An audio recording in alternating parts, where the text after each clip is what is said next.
بسم الله الرحمن الرحيم. السلام عليكم ورحمة الله وبركاته.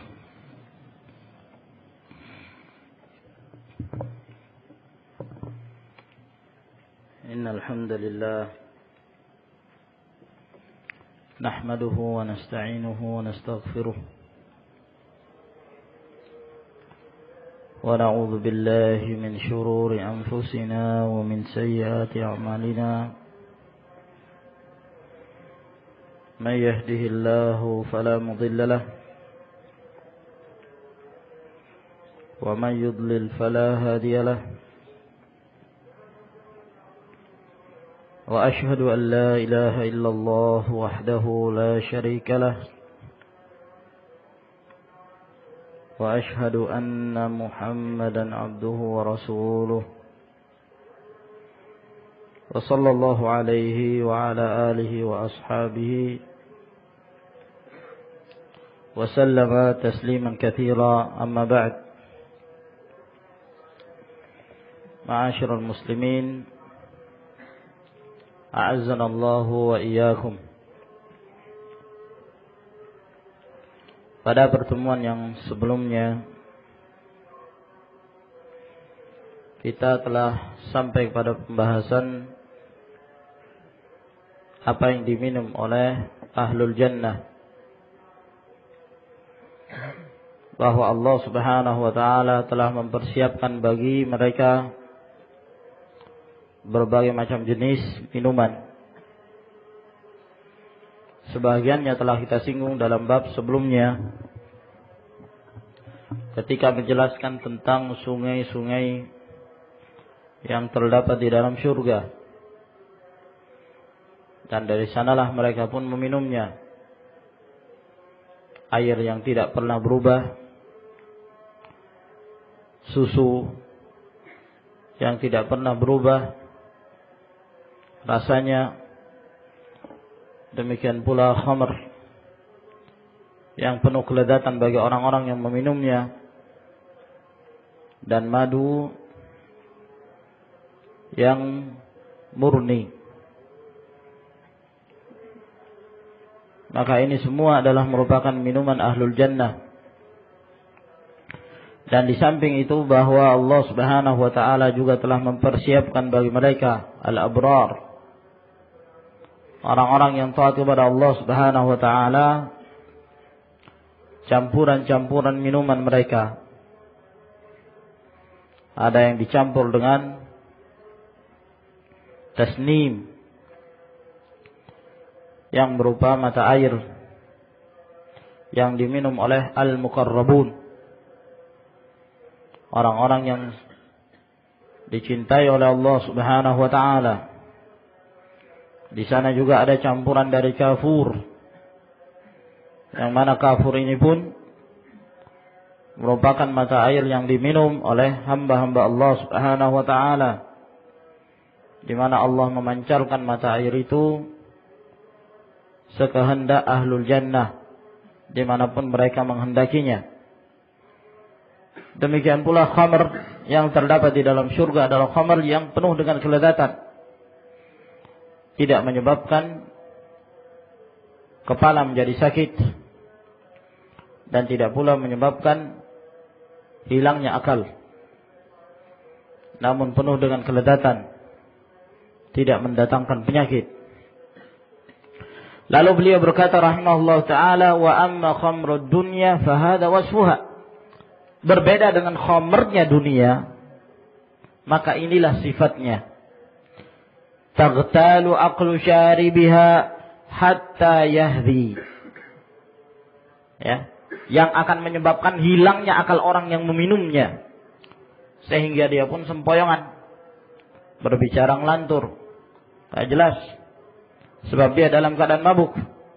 Wa yuqdimu ala irtikabil adhaim, maka tatkala dia kehilangan akal, maka dia akan melakukan berbagai macam perbuatan-perbuatan kemungkaran yang besar. Sebagaimana yang telah kita contohkan kemarin, kisah yang disebutkan oleh Syekh Muhammad bin Shalih Al-Utsaimin rahimahullah ta'ala, wa tuhditsu lahu minal adwa'i wal 'ilal ma hiya jadiratun bihi. Dan juga menyebabkan munculnya berbagai macam penyakit-penyakit. Ya. Yang itu adalah satu hal yang memang sepantasnya ya, menjadi penyebab dari khamr tersebut. Oleh karena itu Allah Subhanahu wa taala mengharamkan bagi umat ini untuk meminum khamr. Walaupun dari sisi lain ada manfaatnya. Wa yas'alunaka 'anil khamri wal maisir qul fihima itsmun kabir wa manafi'u lin-nas. Ketika manusia bertanya kepadamu tentang khamr dan tentang perjudian, maka di dalamnya terdapat dosa yang sangat besar. Akan tetapi ada juga manfaatnya. Wa itsmuhuma akbaru min naf'ihima. Akan tetapi dosanya, kemudaratannya itu jauh lebih besar dibandingkan adanya manfaat. Oleh karena itu segala sesuatu yang mendatangkan kemudaratan secara murni tidak ada maslahatnya, ataukah yang kemudaratannya lebih besar daripada manfaat diharamkan oleh Allah Subhanahu wa ta'ala.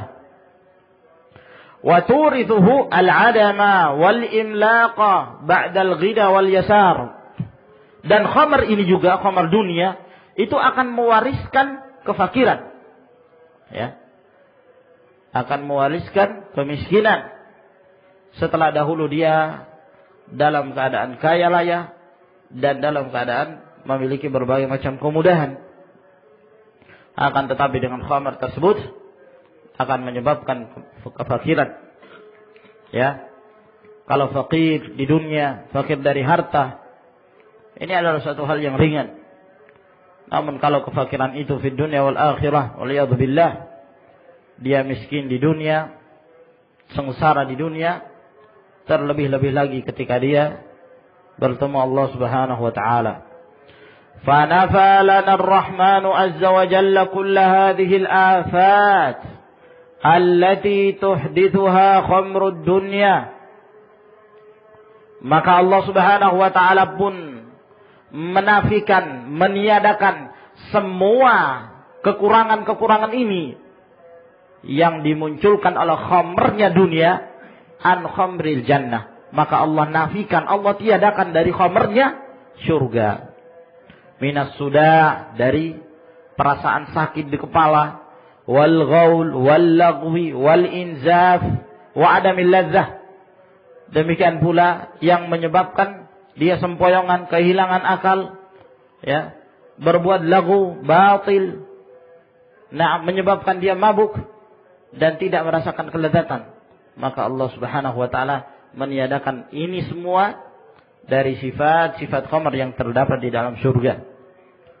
Nah, maka mereka merasakan khamr tersebut dengan penuh kelezatan, kenikmatan.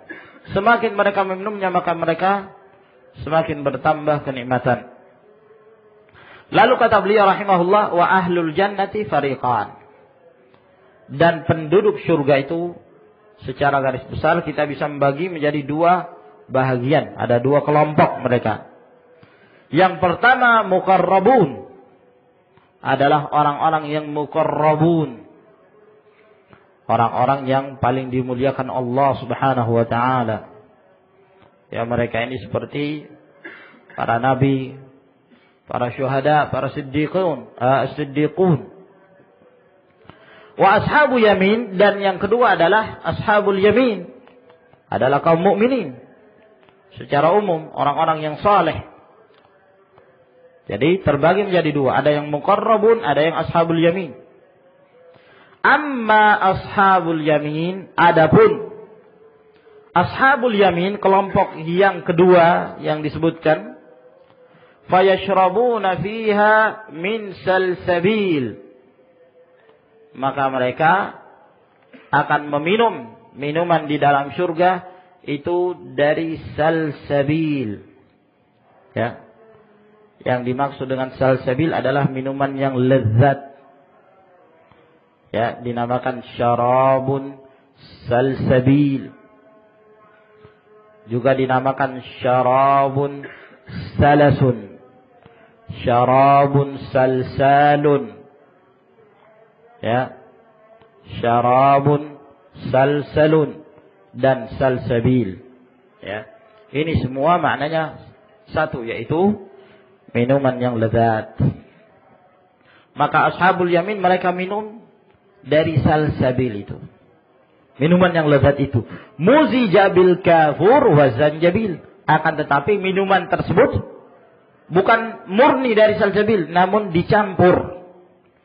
Campurannya yaitu kafur dan zanjabil. Tahu zanjabil ya kawan? Jahe. Ya. Zanjabil, jahe. Nah itu dicampur. Minuman salsabil tersebut. Nah inilah yang akan diminum oleh ashabul yamin. Kama qala ta'ala, sebagaimana firman Allah subhanahu wa ta'ala dalam surah Al-Insan ayat 5. Allah subhanahu wa ta'ala mengatakan, innal abrara yashrabuna min ka'sin kana mizajuha kafura.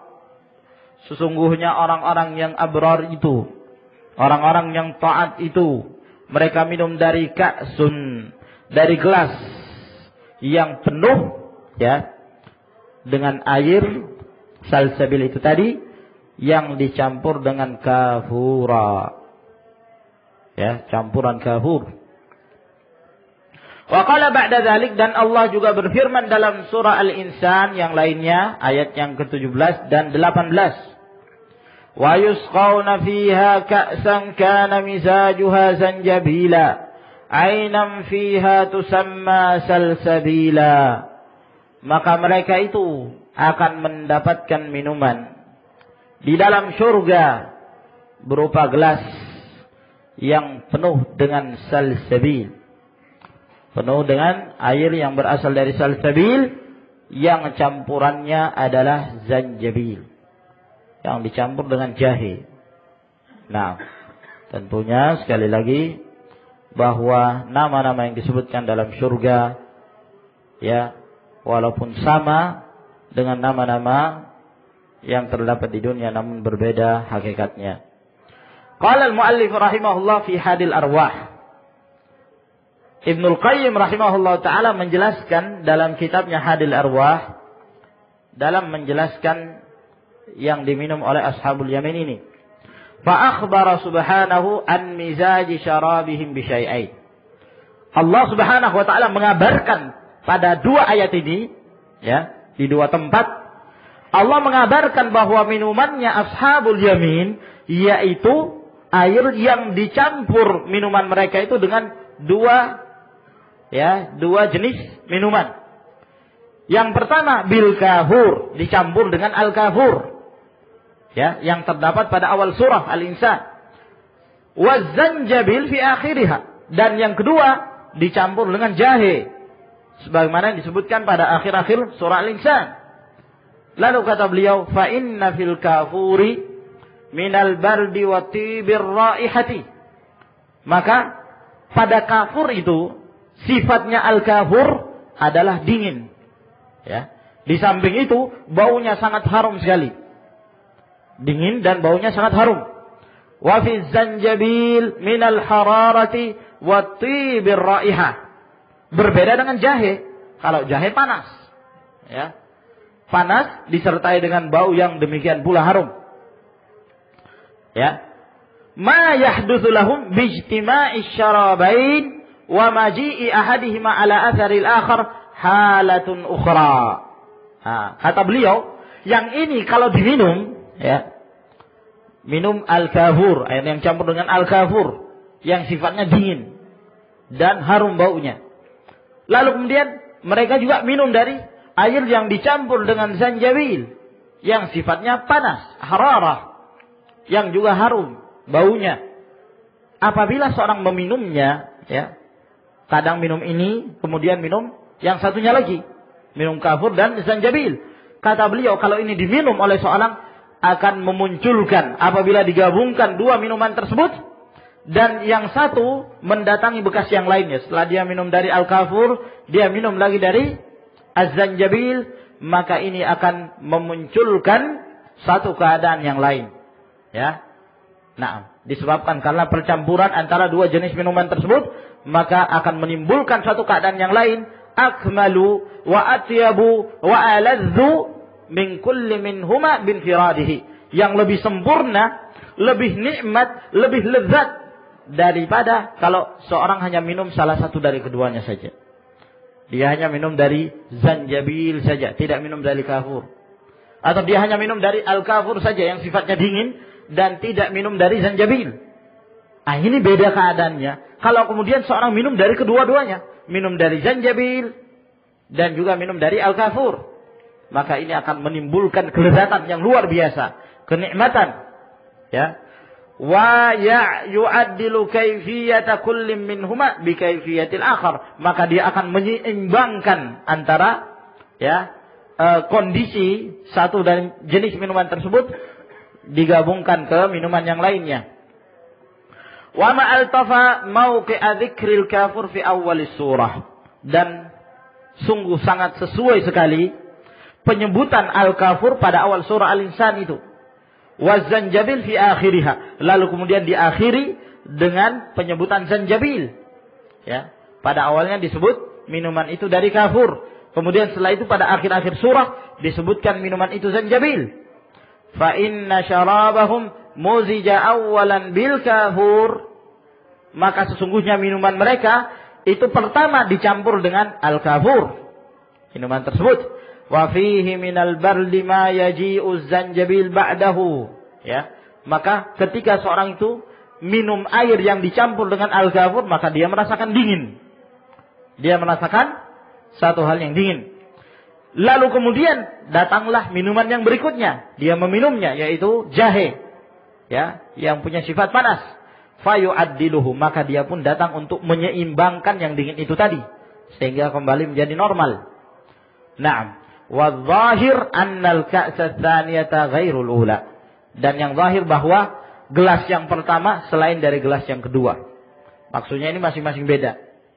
Air yang dicampur dengan al-kafur gelas sendiri, air yang dicampur dengan zanjabil juga gelas sendiri. Minum kafur dulu, setelah itu minum zanjabil.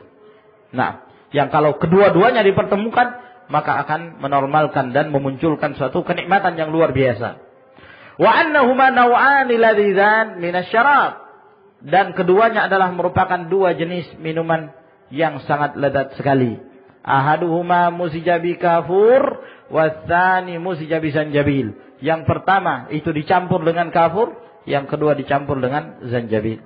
Tentunya ini akhwan hikmah, ya. Beliau hanya ingin mengeluarkan kenapa Allah Subhanahu wa taala menyebutkan air itu dicampur dengan kafur, ya, kemudian air itu dicampur dengan zanjabil, maka beliau hanya ingin mengistikhrajul hikam, mengeluarkan hikmah-hikmah dari ayat-ayat Allah Subhanahu wa taala dan kenikmatan yang Allah sebutkan. Nah, dan sesungguhnya pada hakikatnya apa yang terdapat di dalam surga tentunya jauh lebih nikmat dari apa yang digambarkan oleh beliau, jauh lebih lezat dari apa yang difikirkan oleh kita. Nah, sebab sekali lagi kita sering menyebutkan bahwa apa-apa yang terdapat dalam surga sangat lain keadaannya. Di sana adalah alam yang berbeda dengan apa yang kita alami sekarang. Alam surga adalah merupakan alam yang penuh dengan kelezatan dan kenikmatan-kenikmatan. Nah, ini jenis minumannya ashabul yamin. Minuman ashabul yamin itu selalu dicampur. Selalu dicampur. Air dicampur dengan kafur, air dicampur dengan zanjabil. Nah, sekarang kita akan mendengarkan penjelasan minumannya al-muqarrabun ini. Wa ammal muqarrabun, adapun al-muqarrabun, orang-orang yang lebih khusus lagi dari ahlul jannah, fayashrabuna min hadhil ka'si sarfan ghaira mazijin. Maka mereka itu akan meminum dari gelas tersebut, ya. Mereka akan meminumnya murni. Tidak ada campurannya. Tanpa ada campuran apapun, ya. Jadi yang mereka minum itu tasnim semata, tidak ada campuran. Nah, Tasnim itu apa? Aina yashrabu bihal muqarrabun. Yaitu air yang diminum oleh al-muqarrabun tanpa ada campuran apa-apa. Sebagaimana firman Allah Subhanahu wa taala, "Aina yashrabu biha ibadullah yufajjirunaha tafjira." Yang itu merupakan mata air yang diminum darinya hamba-hamba Allah yang mereka memancarkannya kapan saja mereka kehendaki dan ke arah mana saja yang mereka kehendaki. Yang dimaksud hamba Allah di sini adalah al-muqarrabun, orang-orang yang khusus, orang-orang yang diistimewakan Allah Subhanahu wa ta'ala. Wa dzalika li'annahum akhlasul a'mala lillah fa akhlasa syarabuhum atau syarabahum. Nah, lagi-lagi beliau hendak menyebutkan hikmahnya, ya. Kenapa ashabul yamin ini tatkala mereka diberikan minuman oleh Allah Subhanahu wa taala selalu ada campurannya? Air dicampur dengan kafur, air dicampur dengan sanjabil. Sedangkan al-muqarrabun, orang-orang diistimewakan Allah Subhanahu wa taala ini, ya. Mereka ketika minum tanpa ada campuran sama sekali. Tanpa ada campuran. Sehingga yang mereka rasakan itu lebih lezat, lebih nikmat. Nah. Ya. Kata beliau, kenapa demikian? Li'annahum akhlasul amala lillah. Karena orang-orang al-muqarrabun ini, orang-orang yang diistimewakan Allah Subhanahu wa taala, mereka itu mengikhlaskan, memurnikan amalan mereka hanya untuk Allah Subhanahu wa taala. Maka Allah murnikan juga minuman mereka. Jadi karena mereka ikhlas, murni, beramal saleh, ya, takwa kepada Allah Subhanahu wa taala, selalu mendekati kepada at-taqwa, menjauhi berbagai macam perbuatan kemungkaran, maka minuman mereka pun khalis, murni, ya, minuman yang murni tanpa ada campuran yang lainnya. Ini 100% yang mereka rasakan dari kenikmatan. Wa ammal awwalun, berbeda dengan ashabul yamin, ya, yang lebih rendah kedudukannya walaupun mereka ahlul jannah juga. Nah, adapun mereka ini ashabul yamin, famazaju famazaja syarabahum. Karena mereka ketika di dunia mencampur amalan mereka dengan berbagai macam, ya, hal-hal yang tidak diridhai Allah Subhanahu wa taala, apakah itu kemaksiatan atau memperbanyak amalan-amalan yang makruh. Walhasil mereka campur amalan soleh mereka dengan, ya, beberapa amalan yang sayyi, amalan yang buruk, amalan yang tidak diridhai Allah Subhanahu wa taala, maka Allah campur juga minuman mereka. Allah Subhanahu wa taala tidak memurnikan minuman mereka pula.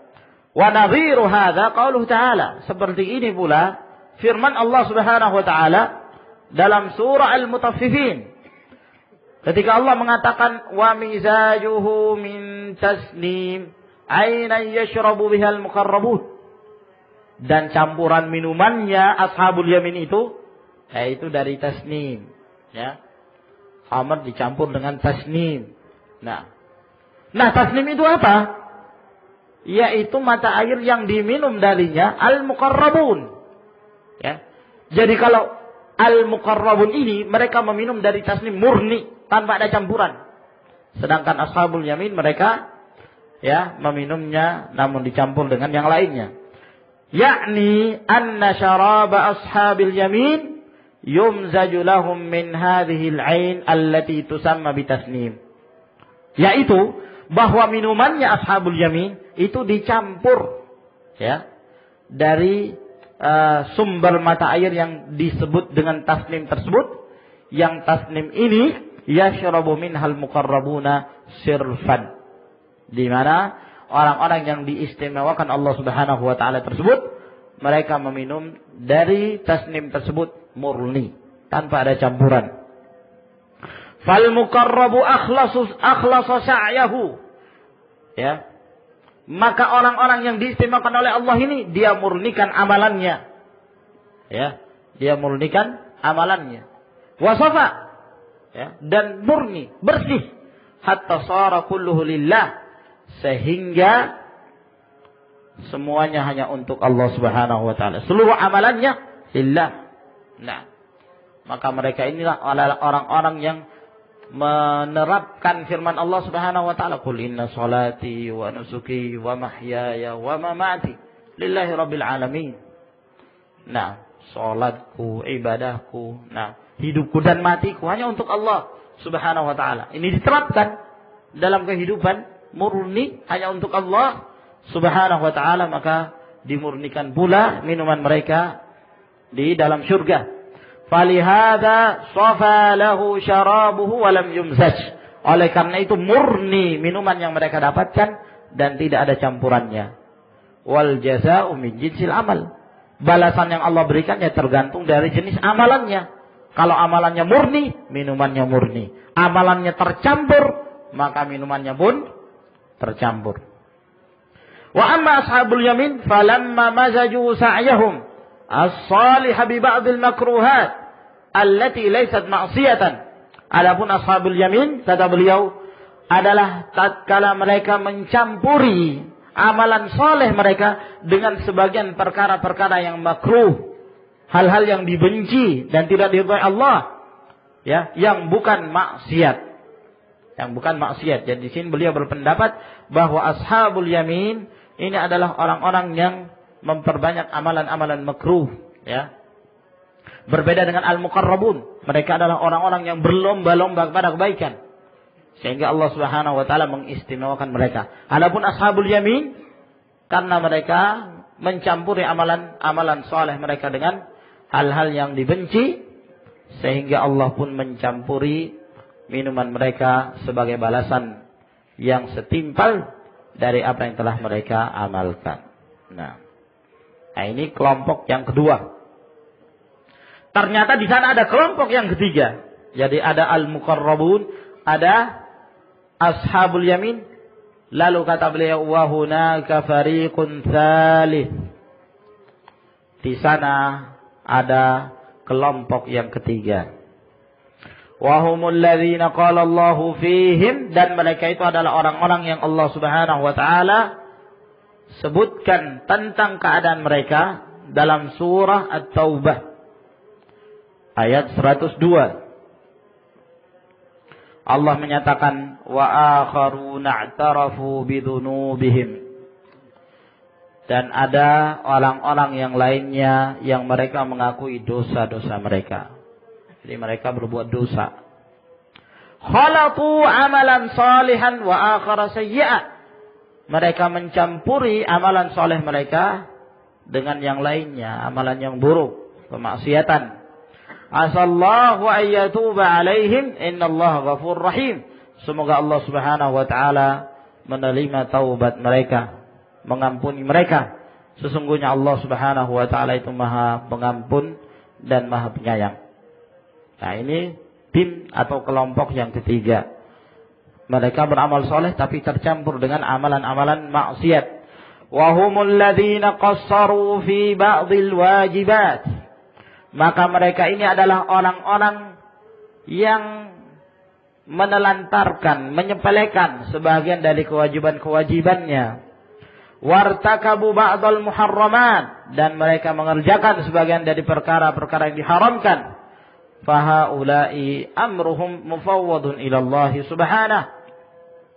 Maka kelompok yang ketiga ini, ya, perkara mereka diserahkan kepada Allah Subhanahu wa taala. In syaa'a 'afa 'anhum wa taba 'alaihim. Jika Allah menghendaki, maka Allah maafkan mereka dan Allah mengampuni mereka. Wa in syaa'a 'adzabahum biqadri dzunubihim tsumma yudkhiluhumul jannah. Ya, dan kalau Allah Subhanahu wa taala menghendaki, maka Allah menyiksa mereka di dalam neraka sesuai dengan kadar dosa-dosa mereka, lalu setelah itu Allah masukkan mereka ke dalam surga. Nah, sebagaimana yang telah dijelaskan dalam hadis-hadis yang mutawatir. Jadi mereka ini adalah orang-orang yang mencampuri amalan soleh mereka dengan dosa-dosa. Apakah itu dosa kecil ataukah dosa yang besar?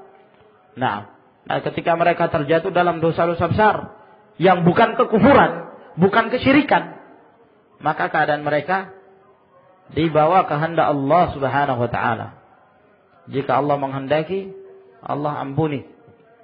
Sehingga dosa-dosa mereka yang pernah mereka kerjakan dihapus oleh Allah Subhanahu wa taala, sehingga mereka dimasukkan ke dalam surga. Kalau Allah Subhanahu wa taala menghendaki, maka Allah menyiksa dulu dalam neraka.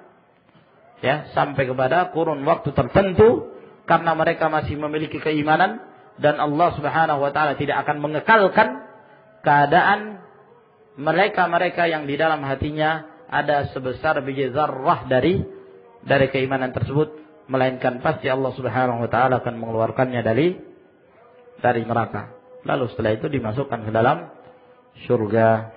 Dan ini merupakan aqidah ahli sunnati wal jamaah, tidak berselisih para ulama dalam hal ini.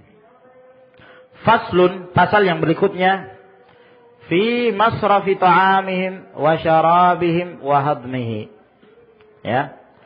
Penjelasan tentang kemana makanan mereka setelah mereka makan. Itu tersalurkan kemana. Demikian pula minuman mereka. Ketika mereka minum itu tersalurkan kemana. Serta makanan yang telah mereka lumat, yang telah mereka kunyah, itu larinya kemana. Ya, sebenarnya sebagian telah kita singgung pada pertemuan-pertemuan sebelumnya. Kata beliau, yakni anna ta'ama ahlil jannati wa syarabahum, yaitu bahwa makanannya penduduk surga dan minuman mereka, ya, la yukhallafu fi butunihim atau la yukhallifu fi butunihim fadalatin. Itu tidak akan meninggalkan sesuatu, ya, di dalam perut-perut mereka ada sisa-sisa makanan, tidak ada. Nah, berbeda dengan makanan dunia, tersisa. Ya. Kalau makanannya itu berlemak, ya, maka akan menyebabkan seorang menjadi gemuk, iya kan? Nah, atau menyebabkan yang lainnya. Maka tersisa. Namun makanan dan minuman dalam surga itu tidak meninggalkan sisa sama sekali. Sisa yang tu'zihim, yang mendatangkan gangguan kepada penduduk surga. Yahtajuna ma'aha ila baulin aw gha'it, yang sehingga mereka butuh untuk buang air kecil atau buang air besar. Nah, dalam surga tidak terdapat yang demikian. Bal takhruju irqan, ya, bal takhruju araqan, afwan. Bal takhruju araqan lahu raihatun kharaihatil miski al khalis alladhi lam yukhlaq bihi aw lam yukhallad bihi ghairuh. Akan tetapi hasil dari apa yang mereka makan dan mereka minum itu yang keluar adalah keringat, ya, yang memiliki bau harum sekali, ya, seperti baunya minyak kasturi yang murni, yang tidak dicampur dengan yang lainnya. Fata'udu butunuhum dawamira khawiyatan tatatallabu at-ta'ama wa tashtahi. Nah, setelah menjadi keringat, ya, maka kembalilah perut-perut mereka itu jadi kosong. Ya, bukan berarti mereka lapar, tapi kosong. Nah, setelah kosong, maka mereka pun minta lagi, cari makan lagi, dan ingin makan lagi, terus merasakan kelezatan seperti itu. Nah, maka sebagaimana yang kita sebutkan dahulu ya kawan, bahwa makanan yang mereka makan tersebut apakah akan menjadi keringat, kemudian yang kedua jadi apa? Sendawa. Nah, yang mengeluarkan bau yang sangat harum sekali. Wa hakadha haluhum 'ala ad-dawam, dan demikianlah keadaan mereka seterusnya. Aklun wanhidamun. Nah, makan terlumatkan, ya. Makan jadi keringat, jadi sendawa, makan keringat, sendawa, makan keringat, sendawa, terus. Nah, sehingga kalau mereka makan pun ya tidak akan menyebabkan perut mereka besar, tidak akan menyebabkan mereka jadi gemuk. Nah, disebabkan karena Allah Subhanahu wa taala menjadikan itu sebagai kenikmatan-kenikmatan bagi mereka. Wa qad tahharallahu al-jannata wa ahlaha min kulli qadarid dunya wa khubthiha. Dan sungguh Allah Subhanahu wa taala telah mensucikan surga dan penduduk surga dari segala macam kotoran dunia dan keburukannya. Fala gha'ita fiha wala baul wala tamakhuta wala basaqa wala haidha wala nifas. Maka di dalam surga itu tidak ada ghaid, ya. Tidak ada tinja, enggak ada kotoran, enggak ada kencing, ya. Tidak ada dahak, tidak ada ludah, ya, tidak ada haid, tidak ada nifas.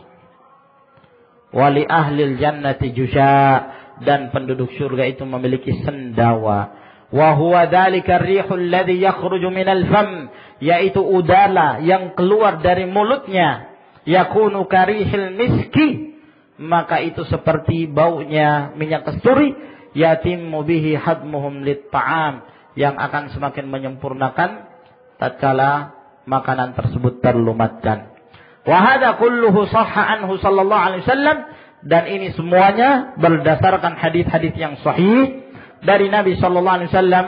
Wa qad sabaqa an dzakarna hadits Muslim fi jusha'i ahlil jannah, dan telah terdahulu kita sebutkan ya dalam hadis yang diriwayatkan oleh Imam Muslim tentang sendawanya penduduk surga.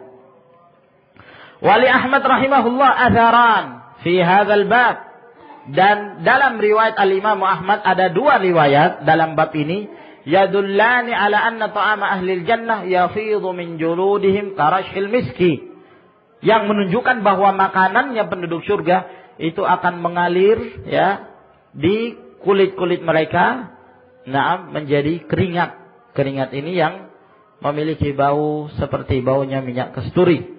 Wa qad taqaddama dzikru dzalik, dan telah terdahulu penjelasan atas semua ini. Hanya ini beliau khususkan di dalam pasal tersendiri ya, yang terpisah dari pasal-pasal yang lainnya, dan pada hakikatnya telah kita sebutkan pembahasan ini di pasal-pasal sebelumnya. Faslun fi libasi ahlil jannah. Pasal yang berikutnya penjelasan tentang pakaian penduduk surga. Apa yang mereka pakai? Dari mana tenunan dari kain-kain mereka tersebut? Yakni anna ahlal jannati yakununa mulukan fiha muttaki'ina ala asirratihim. Yaitu penduduk surga itu, di dalam surga mereka itu bagaikan raja-raja. Jadi mereka jadi raja di sana. Ya. Mana raja, mana rakyat? Ada rakyat, semuanya raja. Ya, semuanya jadi raja. Nah, kenapa mereka bersandar di atas ranjang-ranjang pengantin mereka? Nah, santai singgahsana mereka. Nah, bersantai-santai ria. Watijanul murassa'ah fawqa ru'usihinna. Sedangkan mahkota-mahkota yang penuh dengan berbagai macam hiasan itu di atas kepala-kepalanya penduduk surga. Ya. Nah, Zakar al-Baihaqi min hadits Yaqub bin Humaid ibn Kasib. Disebutkan oleh Imam al-Baihaqi dari hadits Yaqub bin Humaid bin Kasib dari Abu Hurairah dari Nabi sallallahu alaihi wasallam bahwa beliau bersabda, "Man qara'al Qur'an," barang siapa yang membaca Al-Qur'an, faqama bihi ana al-laili wa ana al-laili wan nahar. Barang siapa yang membaca Al-Qur'an lalu dia membacanya dengan beribadah di malam hari dan di siang hari, dia menegakkan bacaan Al-Qur'annya tersebut di malam hari dan di siang hari. Ya, ini dijadikan itu sebagai ibadah. Wa yuhillu halalahu wa yuharrimu haramah, lalu dia menghalalkan yang halal yang terdapat dalam Al-Quran dan mengharamkan yang haram. Khalatahu Allahu bilahmihi wa damihi, maka nanti pada hari kiamat Allah Subhanahu wa taala akan mencampur ya bacaan Al-Qur'annya itu ke dagingnya dan ke darahnya. Ya. Wa ja'alahu rafiqas safaratil kiramil bararah. Lalu Allah jadikan bacaan Al-Qur'annya itu sebagai teman setianya dia. Ya. Kemanapun dia pergi terus ditemani. Ya. Maka dia akan membelanya. Nah. Sebab sesuatu yang sifatnya abstrak, tidak punya bentuk, itu pada hari kiamat bisa berbentuk, ya. Seperti apa yang dibaca dari surah Al-Baqarah ataukah surah Ali Imran pada hari kiamat bahkan berbentuk. Nah, bacaan tersebut. Ya. Wa idza kana yaumul qiyamah kana al-Qur'anu lahu hajijan. Sehingga pada hari kiamat nanti maka Al-Qur'an inilah yang akan menjadi pembelanya. Maksudnya bacaan Al-Qur'an ini apa yang telah dia baca ketika dia di dunia itu akan menjadi pembela. Ya, untuk membela dia, membela orang-orang yang senantiasa membaca dan mengamalkan Al-Qur'an pada hari kiamat. Faqal, maka bacaan Al-Qur'an pun mengatakan, dia berbicara, ya Rabb, ya, wahai Rabbku, kullu 'amilin ya'malu fid dunya ya'khudhu bi'amalihi minad dunya illa fulanan. Wahai Rabb, setiap orang yang beramal, tatkala mereka beramal di dunia, dia telah mengambil amalannya itu di dunia. Ya. Kecuali fulan ini, kecuali fulan, yakni yang membaca dia. Ya. Kana yaqumu ana al-lail wa atrafan nahar. Si fulan ini senantiasa menegakkan Al-Quran baik di malam hari maupun di siang hari. Beribadah kepada Allah Subhanahu wa taala, menyibukkan dirinya hanya untuk ibadah. Fayuhillu halali wa yuharrimu harami. Lalu dia menghalalkan apa yang aku halalkan, dia mengharamkan apa yang telah aku haramkan. Yaqulu ya Rabb fa'atihi. Lalu dia berkata lagi, wahai Rabbku, berkata bacaan Qur'annya ini, wahai Rabbku, berikanlah dia penghargaan. Fayatawajjahu Allahu tajal muluk wa yaksuhu min hullatil karamah. Maka Allah Subhanahu wa taala pun mengambil mahkota raja-raja dan memakaikannya. Ya. Dari pakaian kebesaran yang penuh dengan kemuliaan. Tsumma yaqul, lalu setelah itu Allah mengatakan, hal radit, wahai bacaan Al-Qur'an yang kau dahulu dibaca, sudah senang kamu? Apakah kamu sudah ridha? Ya. Kamu sudah ridha, sudah cukup itu diberikan mahkota kepada yang membaca kamu.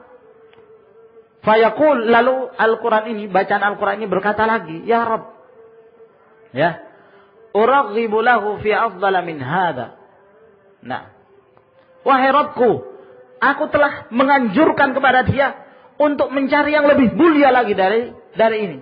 Bukan hanya sekedar dipasangkan mahkota. Subhanallah. Ya. Dipasangkan mahkota. Ya. Masih pengen tambah lagi.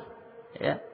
Fayu'tihillahul mulka biyaminihi wal khulda bishimalihi.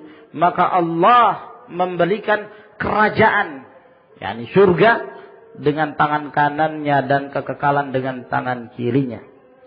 Tsumma yaqul, kemudian Allah mengatakan, hal radit, apakah kamu sudah senang wahai bacaan yang kamu dibaca? Fayaqulu na'am ya Rabb. Maka berkata bacaan Al-Quran ini, ya, aku sudah ridha wahai Rabbku. Hadis dhaif. Ya, hadis ini dhaif.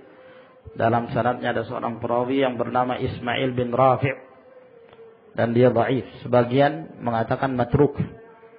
Lemah sekali riwayat ini. Nah, namun secara umum Al-Quranul Karim akan menjadi hujjah dalam riwayat-riwayat yang sahih yang lainnya. Wal Qur'anu hujjatun laka wa 'alaika. Al-Quran itu akan menjadi hujjah yang akan menyelamatkan kamu ketika kamu mengamalkan, atau yang akan membinasakan kamu ketika kamu meninggalkan Al-Quranul Karim tersebut. Adapun riwayat ini riwayat yang lemah. Juga penyebutan di dalam hadis ini bahwa Allah, ya, memiliki tangan kiri, juga terjadi perselisihan di kalangan para ulama. Apakah Allah Subhanahu wa taala memiliki tangan kiri, atau kedua tangan Allah Subhanahu wa taala dua-duanya kanan? Nah, hadis Abdullah bin Amr bin al-As yang diriwayatkan oleh Imam Muslim, Rasulullah SAW mengatakan, wakilta yadi Rabbi yaminun. Kedua tangannya Rabbku, kedua tangan Allah itu ada, dua-duanya kanan. Ya. Nah, namun sebagian para ulama ada yang menetapkan beberapa riwayat, di antara dalam riwayat Imam Muslim, ya, bahwa di sana disebutkan penyebutan kiri. Nah, lalu bagaimana dengan hadis ini yang mengatakan kedua tangan Rabbku kanan? Nah, maka mereka pun menjelaskan bahwa disebutkannya kedua tangan Allah itu kanan agar kemudian jangan sampai ada yang menyangka bahwa ketika Allah itu punya tangan kanan, punya tangan kiri, maka Allah itu sifat-sifatnya ya bertingkat-tingkat, ada yang lebih afdal daripada yang lain. Jangan sampai ada yang menyangka demikian.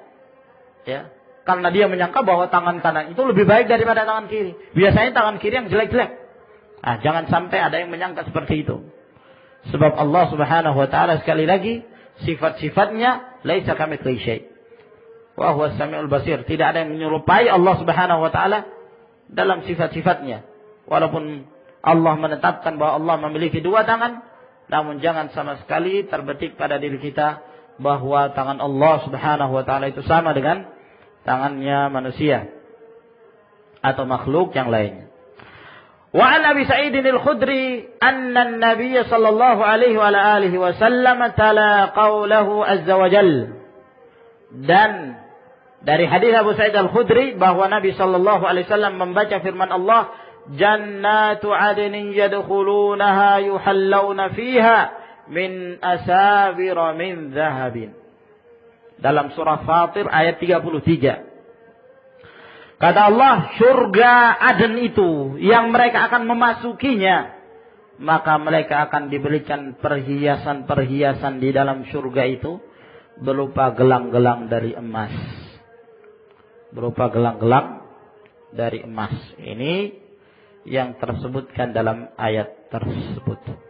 Ya, bahwa mereka akan memakai gelang-gelang dari emas. Oleh karena itu bersabar wahai kaum mukminin. Ya, kita di dunia diharamkan oleh Allah Subhanahu wa taala, khususnya kaum lelaki, untuk memakai perhiasan emas. Ya, uhilla adh-dhahabu wal hariru li inathi ummati wa hurrima ala dhukurihim wa hurrima ala dhukuri ummati atau ala dhukuriha. Telah dihalalkan emas dan sutra, kain sutra itu bagi wanita dari kalangan umat, ataupun bagi lelakinya diharamkan.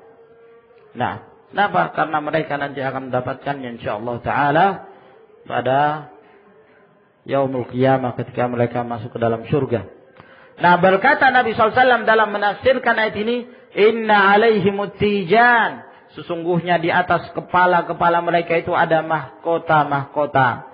Inna adna lu'lu'atin minha la tudhi'u ma bainal masyriq wal maghrib. Sesungguhnya mutiara yang paling rendah mutunya di dalam surga itu, ya, ciri-cirinya dia bersinar. Yang kalau dia bersinar itu menerangi, ya, antara barat dan timur. Semuanya jadi terang. Subhanallah. Riwayat ini, penafsiran ini dhaif, ya. Didhaifkan pula oleh Syekh Al-Albani rahimahullah taala. Taib, masih panjang ikhwan penjelasan tentang pakaian ini.